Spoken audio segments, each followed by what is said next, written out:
Assalamualaikum dan salam sejahtera. Nama saya Fatin Nur Sabrina binti Lesan, nombor matriks BA21110381. Hari ini kami akan membentangkan hasil kajian kami yang bertajuk Cabaran-cabaran yang dihadapi dalam proses transformasi sosial ke arah membentuk masyarakat majmuk di Malaysia. Malaysia merupakan sebuah negara berdaulat yang amat mementingkan keharmonian seiring dengan pembangunan pada masa ini, terutamanya dalam kesemua aspek politik, ekonomi, dan sosial. Akan tetapi, bagi membentuk transformasi sosial ke arah pembentukan masyarakat majmuk di Malaysia bukanlah sesuatu yang mudah bagi rakyatnya. Lantaran itu, kita sebagai rakyat Malaysia hendaklah berganding bahu untuk menghadapi segala cabaran dalam proses transformasi sosial agar Malaysia mampu mengecapi impian ini.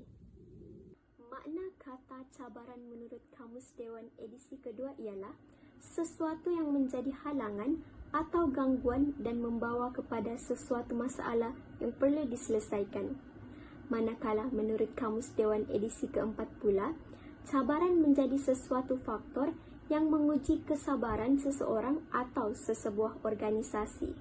Seterusnya, makna transformasi sosial menurut Mahmudin 2017 membawa maksud transformasi sosial dapat diamati dalam bentuk perubahan pola pikir, perilaku dan budaya masyarakat dalam bidang sosial. Dan menurut Kamus Dewan edisi keempat pula, transformasi sosial ialah perubahan bentuk seperti sifat, rupa, keadaan, dan sebagainya. Ringkasnya, transformasi sosial merupakan suatu bentuk perubahan daripada lama ke sesuatu yang baru dan memerlukan jangka masa yang agak panjang.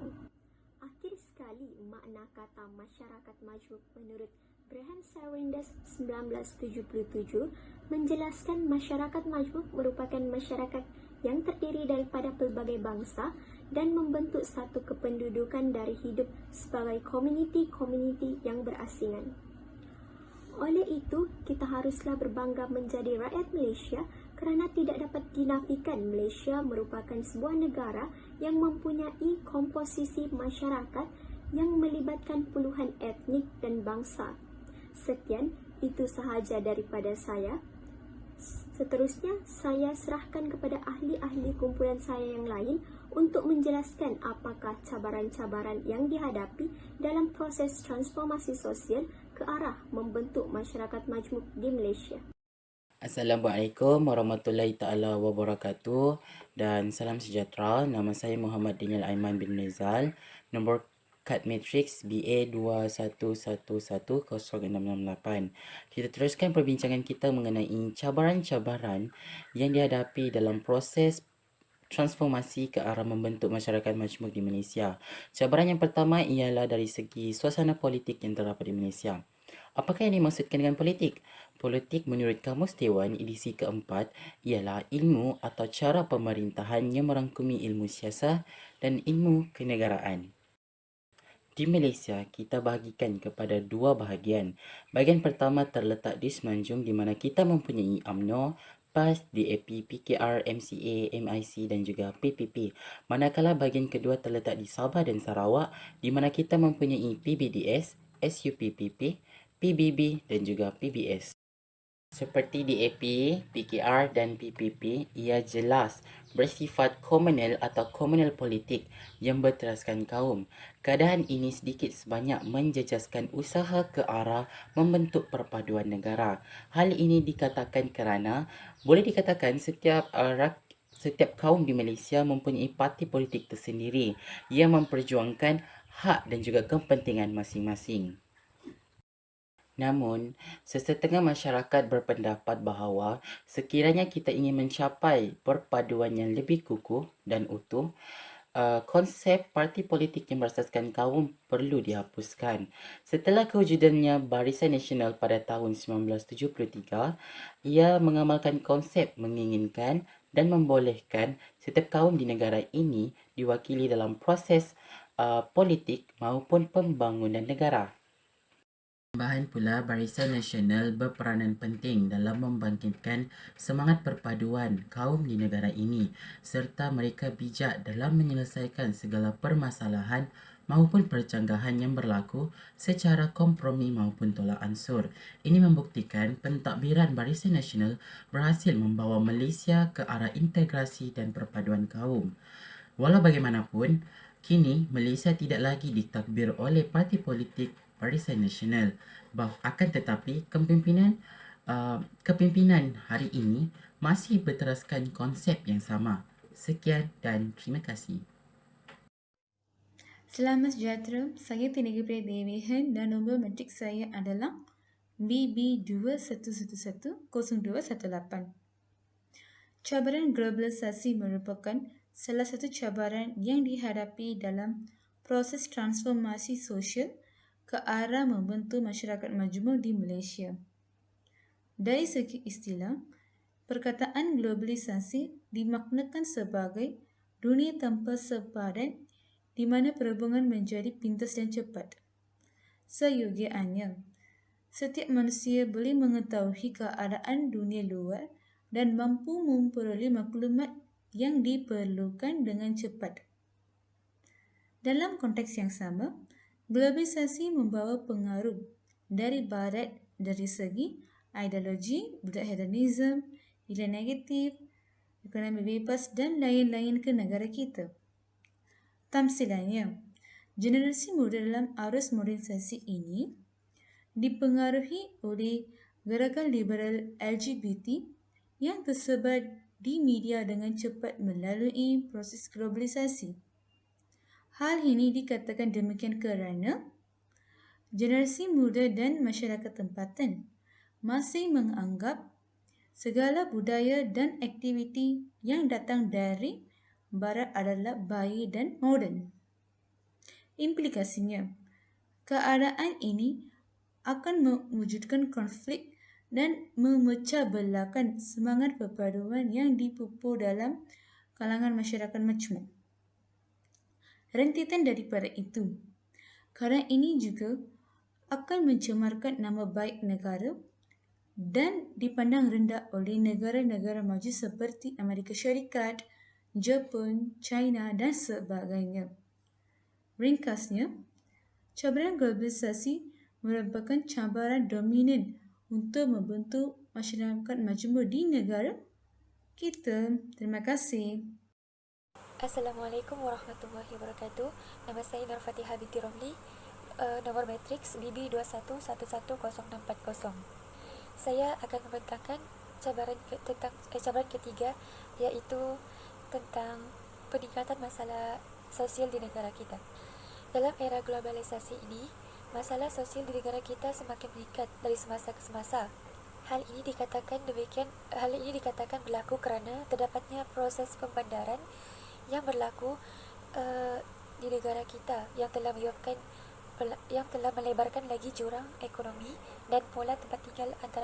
Sebagai contohnya, orang Melayu tinggal di kawasan kampung, orang Cina tinggal di kawasan bandar dan orang India tinggal di kawasan-kawasan yang berdekatan dengan ladang. Selain itu, pembangunan fizikal yang sangat pesat seperti di Kuala Lumpur juga telah menyebabkan berlakunya penghijrahan penduduk kampung ke bandar. Namun, kualiti hidup di bandar yang sentiasa meningkat dari semasa ke semasa telah menyebabkan adanya sebilangan orang yang tidak mampu menanganinya, hingga menyebabkan berlakunya kegiatan sosial yang teruk seperti pengedaran dadah dan kecuali. Ini berlaku kerana mereka ingin menampung taraf hidup yang meningkat hingga menyebabkan berlakunya perubahan dalam norma-norma kehidupan masyarakat, khususnya dalam komuniti masyarakat majmuk di Malaysia. Pula, masalah buli juga merupakan salah satu gejala sosial yang semakin meningkat, semakin berluasan di Malaysia. Hal ini berlaku kerana mereka terpengaruh daripada media sosial, sehingga menyebabkan munculnya rasa ingin mencuba dalam diri mereka. Apa yang lebih membimbangkan adalah sikap pembuli yang langsung tiada rasa belas kasihan terhadap mangsa hingga mereka tidak kisah jika tindakan mereka itu telah mencapai tahap pembunuhan. Assalamualaikum dan salam sejahtera. Nama saya Nur Farhain binti Muhtar, Nokat Matrix BA 21110361. Saya akan membentangkan cabaran yang keempat. Malaysia merupakan sebuah negara yang mempunyai keunikan tersendiri. Kemajemukannya boleh dilihat melalui masyarakat pelbagai kaum yang hidup bersama, berkongsi kemakmuran dan kekayaan negara bersama. Walau bagaimanapun terdapat pelbagai cabaran yang perlu dihadapi oleh masyarakat dalam proses transformasi sosial ke arah membentuk masyarakat. Antara cabarannya ialah sikap segregasi, resis dan diskriminasi antara kaum. Segregasi bermaksud tahap iaitu di mana dua atau lebih kumpulan kaum terpisah antara satu sama lain. Segregasi di Malaysia terjadi melalui pelaksanaan dasar pecah dan perintah yang diperkenakan oleh pihak British yang menyebabkan pemisahan kaum mengikut kaum dalam kegiatan ekonomi, tempat tinggal dan pekerjaan. Contohnya seperti kegiatan ekonomi iaitu Cina yang berada di kawasan bandar dan terlibat dalam sektor perniagaan, perdagangan dan perlombongan, manakala Melayu dan India tinggal di kawasan ladang kampung dan terlibat dalam kegiatan penanaman getah. Sehingga kini masyarakat Cina masih mengeksploitasi sektor perniagaan kerana mereka terlalu bangga dengan tamadun mereka dan suka berdikari dalam bidang perniagaan yang menjadi darah daging mereka. Keadaan ini menyebabkan jurang ekonomi yang besar antara kaum. Oleh itu, semua kaum akan berkejar-kejar untuk mengaut keuntungan dan mementingkan kaum sendiri dalam mengukuhkan sektor ekonomi. Ini akan menyebabkan perasaan prasangka dan perkauman akan menjadi semakin kuat dan semakin menebal. Yang kedua pula ialah resis. Resis bermaksud satu pandangan negatif sesuatu kelompok sosial terhadap kelompok sosial yang lain. Seperti kaum X akan memandang rendah terhadap kaum Y dan sebaliknya. Sebagai contoh, kaum yang berkulit hitam akan sentiasa direndahkan oleh kaum yang lain dalam sekolah campuran. Hal ini akan menyebabkan mereka mengalami lebih penghinaan dan berasa kaum mereka di tahap yang lebih rendah. Selepas itu, diskriminasi kaum. Diskriminasi kaum bermaksud pelayanan yang tidak adil terhadap individu berdasarkan kaum yang diwakili oleh seseorang. Contohnya, diskriminasi kaum dalam pasaran hartanah, yaitu seseorang warga India ingin menyewa tanah yang diiklankan dalam media massa, tetapi ditolak kerana pemiliknya enggan menyewakan rumah atas sebab diskriminasi kaum, kerana lebih mengutamakan kaum Melayu dan Cina berbanding India. Oleh itu, sikap diskriminasi kaum ini perlu ditolak oleh setiap warga kerana ianya akan memporak-perandakan keharmonian dan menghalang membentuk transformasi sosial ke arah masyarakat majmuk di Malaysia. Itu sahaja daripada saya. Sekian, terima kasih. Salam sejahtera, saya Vanessa William memegang nomor matriks BC21110007. Saya akan meneruskan pembentangan cabaran dalam proses transformasi sosial ke arah membentuk masyarakat majmuk di Malaysia yang kelima, yaitu cabaran dari aspek ekonomi. Umum mengetahui bahawa apabila memperkatakan tentang transformasi, negara kita sering dikaitkan dengan pembangunan, terutamanya pertumbuhan ekonomi. Pertumbuhan ekonomi merupakan salah satu elemen yang sangat penting yang diperlukan oleh negara kita Malaysia sebagai penawar kepada masalah kemiskinan. Oleh itu, cabaran yang dihadapi adalah wujudnya jurang pendapatan yang besar dalam kalangan masyarakat. Buktinya, masyarakat di kawasan pedalaman adalah jauh lebih rendah berbanding kadar pertumbuhan ekonomi di kawasan bandar. Hal ini kerana masyarakat masih berada di peringkat ekonomi sara diri, iaitu masih menjalankan perniagaan kecil-kecilan. Cabaran yang seterusnya adalah penguasaan ilmu ekonomi yang menyebabkan berlakunya dominasi pekerjaan mengikut kaum dalam kalangan masyarakat di Malaysia. Kita dapat lihat sendiri bahawa di Malaysia, kaum Melayu menguasai sektor pertanian yang memerlukan sumber tenaga manusia yang banyak, manakala kaum Cina pula menguasai sektor perniagaan dan perdagangan yang lebih maju dan menggunakan peralatan yang berteknologi tinggi. Oleh itu, bagi menangani masalah ini, kerajaan telah melancarkan satu dasar, yaitu Dasar Ekonomi Baru DEB. Dasar ini dilancarkan pada 1971 sehingga 1990. Kenapa sehingga 1990? Karena dasar ini telah gagal mencapai objektifnya, yaitu salah satu objektifnya adalah menyusun semula masyarakat dan membahagikan kekayaan di antara etnik yang pelbagai. Dasar ini gagal mencapai objektifnya disebabkan berlakunya penyalahgunaan kuasa afirmatif selama puluhan tahun dalam kalangan komuniti Bumiputra, menyebabkan tekanan yang teruk terhadap hubungan antara etnik, terutama ketika mereka didorong oleh kepentingan politik. Seterusnya, kerajaan telah melancarkan satu wawasan, yaitu Wawasan Kemakmuran 2030. Matlamat wawasan ini adalah menyediakan taraf hidup yang wajar kepada semua rakyat pada tahun 2030. Objektif wawasan ini adalah menangani jurang ekonomi antara kumpulan pendapatan, etnik, pembangunan wilayah, dan rantaian bekalan untuk membela dan meningkatkan keupayaan semua rakyat supaya tidak ada yang ketinggalan. Jelaslah bahwa cabaran dari aspek ekonomi akan dihadapi semasa proses transformasi sosial ke arah membentuk masyarakat majmuk di Malaysia. Seterusnya, saya akan meneruskan bahagian penutup. Kesimpulannya, pelbagai cabaran yang perlu dihadapi dalam proses transformasi sosial ke arah membentuk masyarakat majmuk di Malaysia.